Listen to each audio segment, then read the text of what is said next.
Israel যুক্তরাষ্ট্র জোটের আকস্মিক হামলায় মারা গেছেন ইরানের শীর্ষ ধর্মীয় নেতা আয়াতুল্লাহ আলী খামেনি। নিহত হয়েছেন খামেনির শীর্ষ রাজনৈতিক উপদেষ্টা ও প্রতিরক্ষা কাউন্সিলের সচিব অলি শামখানিও।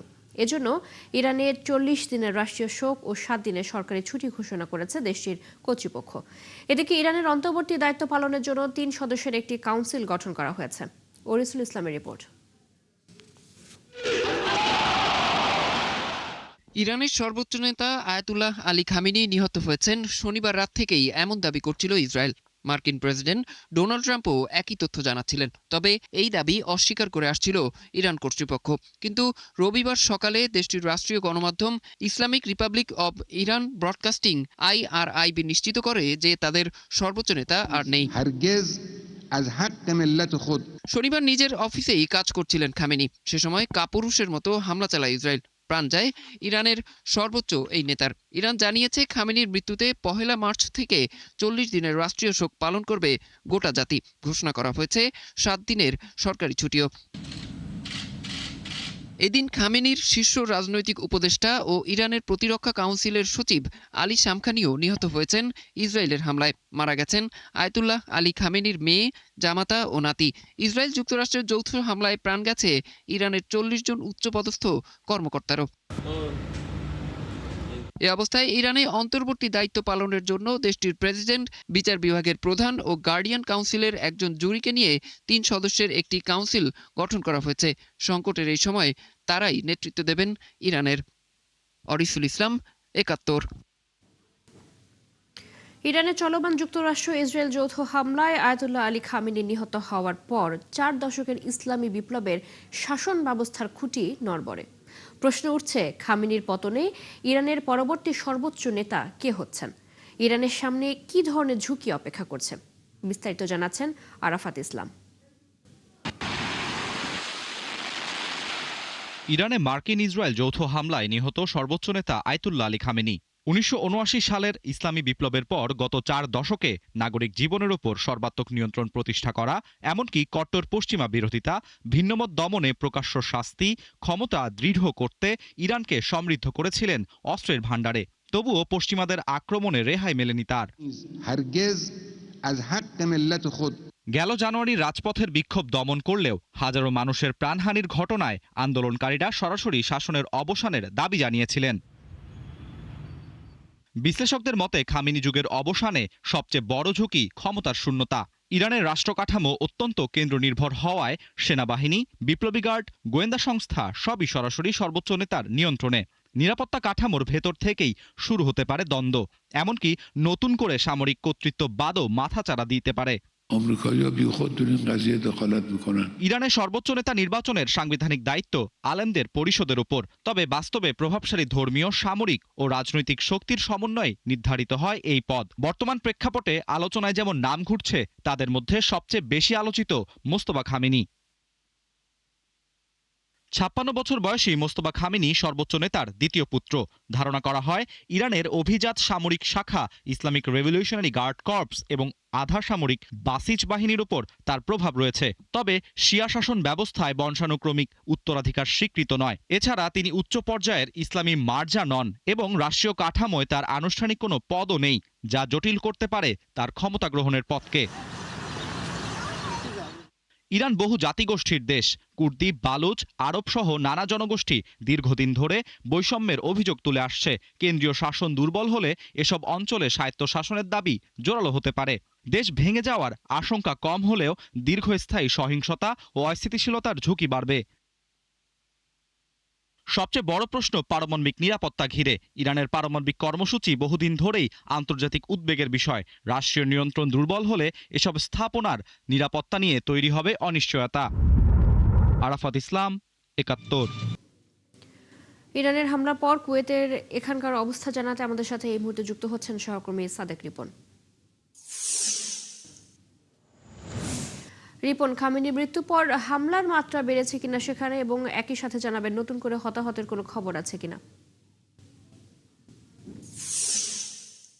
গতকাল থেকে রাতে একাধিকবার বিভিন্ন সময়ে সতর্কতা সাইলেন্ট দেওয়া হচ্ছে, তবে রাত থেকে কোনো ধরনের হামলার ঘটনা এখানে হয়নি। তবে গতকাল মাগরিবের আজানের আগে যে এয়ারপোর্টে হামলা হয়েছে, ওই হামলায়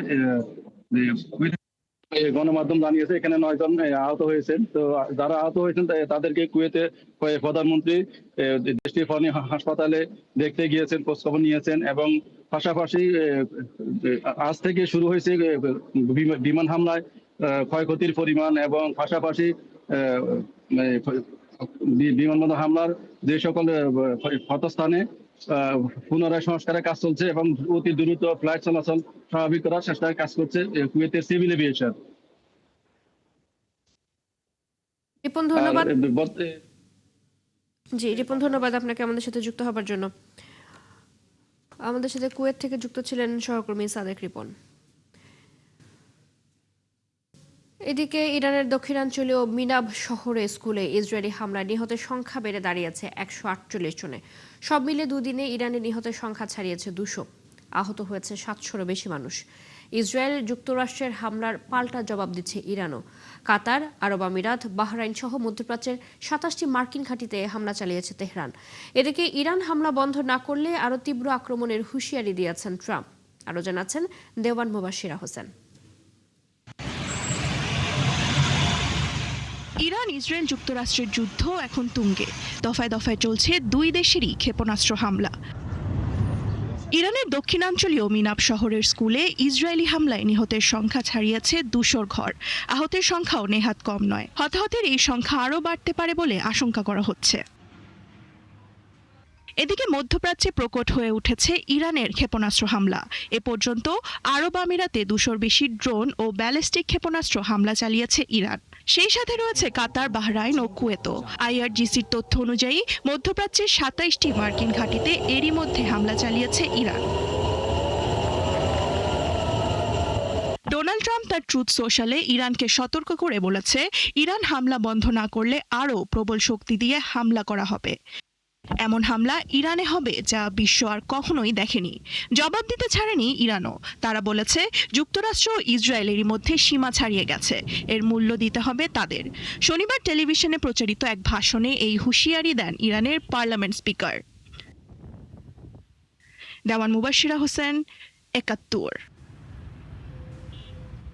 এই পর্যায়ে কাতারের এখনকার অবস্থা জানাতে যুক্ত হচ্ছেন সহকর্মী গোলাম মাওলা হাজারি।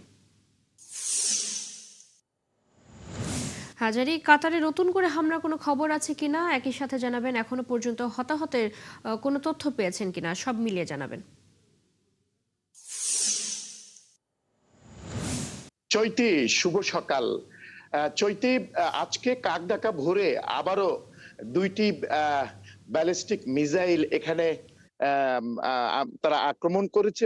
মিসাইল আক্রমণ হয়েছিল, তবে এখানকার ডিফেন্স সিস্টেম সম্পূর্ণ প্রতিহত করেছে। তবে এখন পর্যন্ত আরো মিসাইল আক্রমণ হচ্ছে, তবে প্রতিহত করছে। তবে গতদিন থেকে আজকে পর্যন্ত 65টি ব্যালিস্টিক মিসাইল এবং 12টি ড্রোন হামলা হয়েছিল। তবে এখানকার ডিফেন্স সিস্টেম সম্পূর্ণ প্রতিহত করেছে। আর যেটি হতাহতের কথা বলেছেন, 16 জন এখানে আহত হয়েছে, তবে একজনের পরিস্থিতি আশঙ্কাজনক বলে জানিয়েছে। গতদিন আমাদের যে রাতে এনসিসি ন্যাশনাল কমান্ড সেন্টারে যে আমাদের প্রেস কনফারেন্স হয়েছিল, সেখানে সেটি জানিয়েছিলেন। তবে আমি এখনো আমরা প্রবাসীরা উদ্বেগ উৎকণ্ঠায় আছি, কখন কি হয়। তবে আরো একটি জিনিস আমি আপনাদের মাধ্যমে আবারও জানিয়ে রাখবো, সেটি হচ্ছে দূতাবাস একটি নাম্বার দিয়েছে, হটলাইন নাম্বার, যেটিতে আপনার যে কোনো সমস্যা নিয়ে কাতার প্রবাসীরা দূতাবাসের সাথে যোগাযোগ করতে পারবে। সেটি হচ্ছে 33662322 33662000।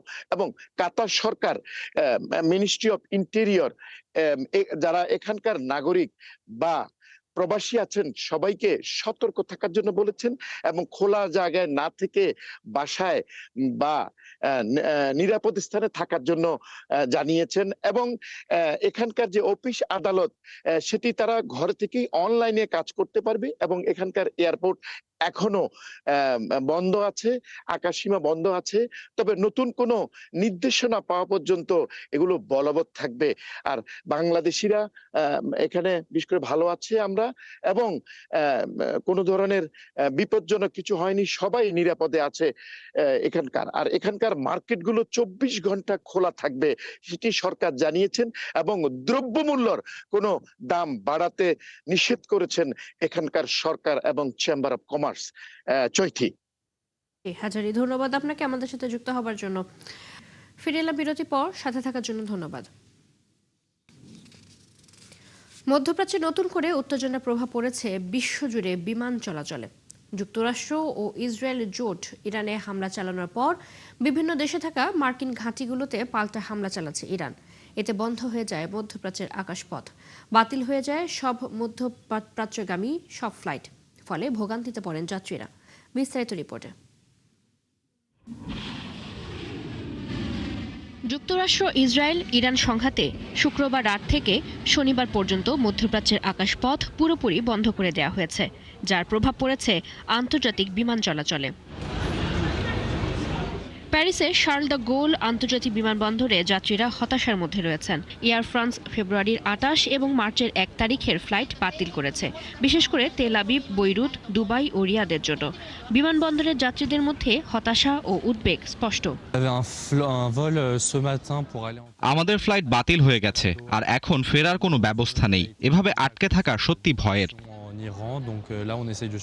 দুবাই আন্তর্জাতিক বিমানবন্দরেও হাজার হাজার যাত্রী আটকা পড়েছেন। অনেক শিক্ষার্থী জরুরি প্রয়োজনেও গন্তব্যে যেতে পারছেন না। ভোগান্তিতে পড়েছেন পর্যটকরাও। আমাদের স্কুল ট্রিপ পুরোপুরি বাতিল হয়েছে। অনেক সহপাঠী আগেই দুবাই পৌঁছেছিল, তারা এখন আটকা পড়েছে। পরিস্থিতি ভয়ের। ভারতের এয়ার ইন্ডিয়া ও ইন্ডিগো নিরাপত্তার কারণে মধ্যপ্রাচ্যের কয়েকটি ফ্লাইট স্থগিত করেছে। বিশেষ করে দুবাই, আবুধাবি ও সৌদি আরবের রিয়াদের ফ্লাইটগুলো স্থগিত হয়েছে। যাত্রীরা ফ্লাইট বাতিলের খবর পেয়ে হতাশ, কেউ কেউ বিকল্প রুট খোঁজার চেষ্টা করছেন। আমাদের পরিকল্পিত ছুটি ভেস্তে গেছে, এখন শুধু অপেক্ষা করা ছাড়া আর কোনো উপায় নেই। নিরাপত্তার কথা ভাবলে মনে হচ্ছে এটি আসলে সঠিক সিদ্ধান্ত। এদিকে এয়ারলাইন্সগুলো জানিয়েছে যাত্রী ও ক্রুদের নিরাপত্তাই সর্বোচ্চ অগ্রাধিকার। তবে ফ্লাইট বাতিলের ফলে অনেক যাত্রী হোটেল বা বিমানবন্দরের লাউঞ্জেই রাত কাটাচ্ছেন। অনেকে খাবার ও হোটেল খুঁজতে হিমশিম খাচ্ছেন। আন্তর্জাতিক বিশ্লেষকরা বলছেন, মধ্যপ্রাচ্যের আকাশপথ ইউরোপ এশিয়ার ফ্লাইটের জন্য অত্যন্ত গুরুত্বপূর্ণ। এই আঞ্চলিক উত্তেজনা আন্তর্জাতিক বিমান চলাচলের জন্য বড় চ্যালেঞ্জ হয়ে দাঁড়িয়েছে। যাত্রী ও বিমান ক্রুর নিরাপত্তাকেই এখন সবচেয়ে প্রাধান্য দেওয়া হচ্ছে। আর পরিস্থিতি কোন দিকে যায় সেদিকে নজর রাখছে সারা বিশ্বের এভিয়েশন প্রতিষ্ঠানগুলো। চৈতি সরোয়ার, ৭১।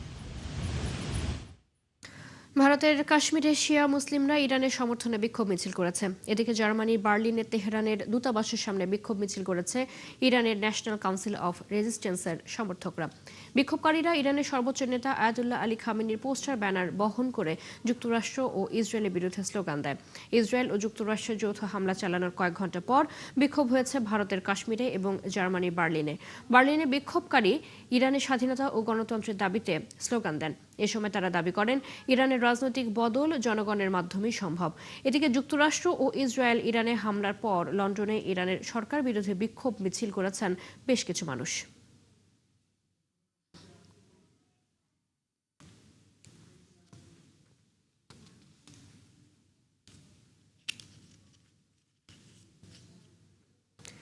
এই ছিল আজকের আয়োজনে। বিশ্বের আরো নতুন কিছু খবর এবং বিশ্লেষণ নিয়ে আগামীকাল সকাল 9:30টায় আবারও হাজির হবে বিশ্বযোগ।